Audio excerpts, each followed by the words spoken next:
Untold Swamp Kings. Netflix's documentary on the Florida Gators in the late 2000s finally dropped, and it sucked. Instead of getting an insight on the most violent and criminal team in college football history, we instead got a PR fluff piece on Urban Meyer. He was the best guy around. What about the people he murdered? What murder? It didn't answer anything that viewers wanted to know, and honestly, couldn't have been more disappointing. But in this video, we're going to go over everything that Netflix didn't want you to know about the dysfunctional mess that was Florida football, and once and for all, get the full story of the Swamp Kings. Yes, Florida had an incredible run from really 2005 to 2009. Those early days of Urban Meyer in Gainesville were very successful, but the documentary completely omits his last year there. That's how you know it's some PR fluff piece. It doesn't really mention 2010 at all. What's just as interesting as Florida's success at the time was just how fast it all fell apart. As many of you know, Urban Meyer was hospitalized with chest pains after Florida lost in the 2009 SEC championship. He had then said that he was going to retire due to health reasons, but he didn't. But he did retire after the 2010 season.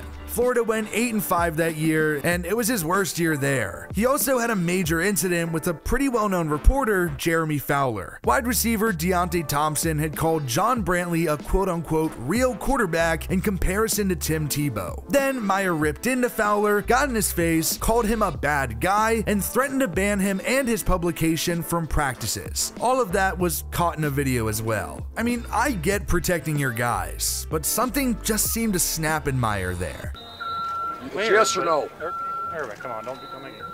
I'll play by rules, but all I was doing was quoting the guy, and I don't think I was the only one. I mean, You're a bad guy, man. Thanks, Urban. Appreciate that. Appreciate that. And the more you find out about what he had to deal with, the more it makes sense. The other pretty big thing that happened in 2010 was actually from running back Chris Rainey. He even talks in the documentary, but it never comes up that he was suspended in 2010 and charged with felony stalking after he texted his girlfriend, "Time to die."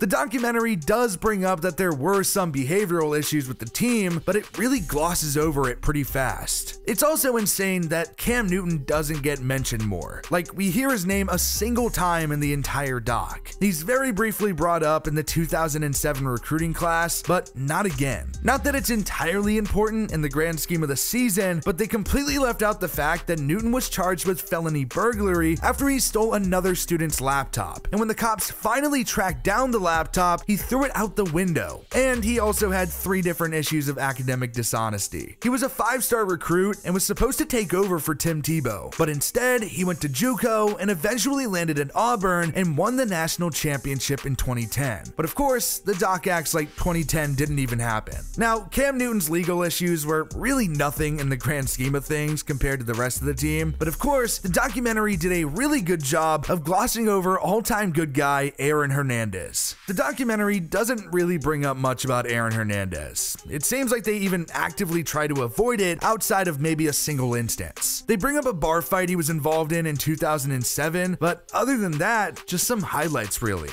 Of course, as covered in another Netflix doc on Aaron Hernandez, while he was at Florida, he was questioned about a double shooting, but no conviction was made. He then went to the pros and had some success with the Patriots before he was investigated for a double homicide. He was later convicted of first-degree murder for a different incident and eventually unalived himself in prison. Yeah, that seems like a pretty big thing to just leave out, but then again, the documentary left out all kinds of stuff anyways. The doc completely cuts out anything about the Pouncey twins, Mike and Marquise. They certainly went on to have their own controversies, and Mike was even involved in the Dolphins' 2013 bullying scandal of Jonathan Martin. The doc didn't bring them up much, or even Carlos Dunlap, who has had a good NFL career, but he fell at the draft because of a DUI before the SEC championship game. In all, there were 31 arrests by 25 different players over a 6-year span at Florida. Avery Atkins was a pretty big one that was brought up in the doc. He was charged with domestic battery and ended up getting suspended and later overdosed at just 20 years old. Florida football at one time was one of the most successful programs in college football,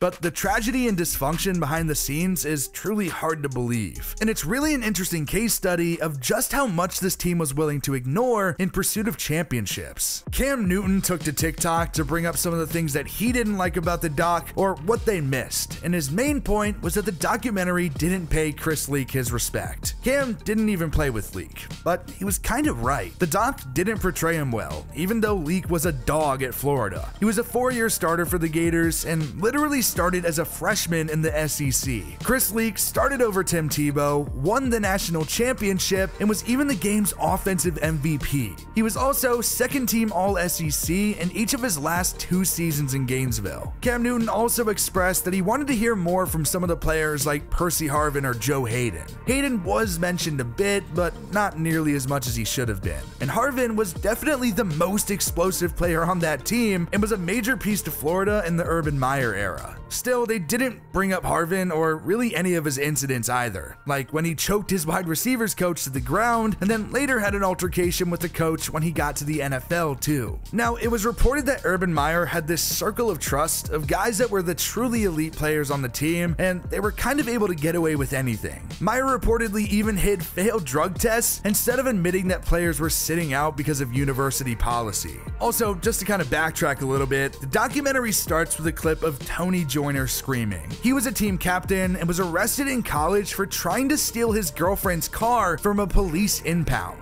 Meyer suspended him early in the week, but was reinstated just in time for the game on Saturday. So he basically just didn't practice. That's one hell of a punishment, Urban. Anyways, that relationship didn't work out because he's now in prison for killing his girlfriend. Urban Meyer really enabled a lot of bad behavior, all just because the team was able to win. He recruited guys with huge red flags and problems, but never really cared. One of the biggest things that happened at Florida ultimately was the reason that Meyer retired from Ohio State for medical issues again. In 2009, Florida grad assistant Zach Smith was arrested on aggravated battery charges. It ended up getting dropped after Myers sent a staff member to Smith's wife to convince her to drop it. Smith ended up getting accused of assault again in 2015, and his wife even told Urban Meyer's wife that it had actually happened. In 2018, it came out that Urban Meyer knew about it, and it led to him being suspended for 3 games and eventually retiring again. Of course, just like when he oddly retired from Florida, Urban Meyer hopped right back on the horse and became the head coach of the Jacksonville Jaguars. He reportedly treated the team and coaches like shit, which, if you saw how he treated his players at Florida, isn't really much of a shock.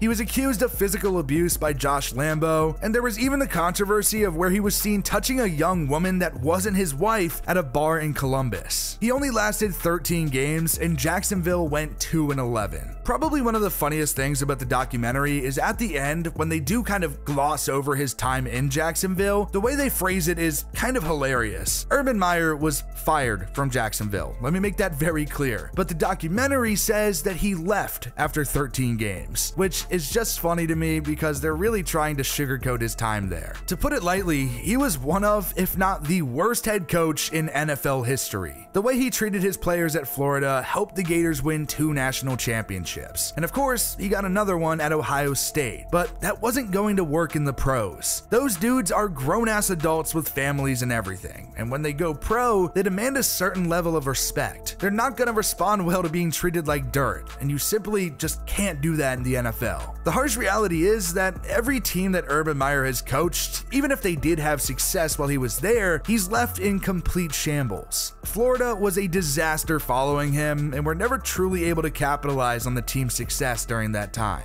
Then he went to Ohio State and retired after another controversy. And of course, he did start coaching a pretty bad Jaguars team, but ended up making it so much worse and somehow nearly killed Trevor Lawrence's career. It took a real adult like Doug Peterson for the Jaguars to actually show some competency and even win a playoff game. Urban Meyer's complete collapse in Jacksonville ruined his public image, and that's very clearly why this documentary was made, at least to some extent. It's a pretty obvious PR fluff piece, and because of that, it sucks. It didn't answer any of our questions or ask any of the hard questions. It was made clear pretty early on in the documentary that Urban Meyer definitely had some say over what was discussed. Everyone that waited for this documentary wanted to hear more about that Florida team and what was going on behind the scenes when it came to problems, behavior, and all the arrests. Instead, we got a lot of sugarcoating and Netflix just leaving out some of the most important facts from that time. There have been a lot of sports and football documentaries that have come out recently, and yes, it has been cool to watch them, and I definitely like having more football content to watch, trust me, but they're clear PR stunts. Even the Johnny Manziel doc was a PR piece to make his image look good. Netflix specifically has only been doing these PR docs, but it even goes past football, like with Prince Harry and Meghan Markle and the Jake Paul doc. Soon we're getting a documentary on Jerry Jones, and surely that isn't going to be some crazy propaganda piece.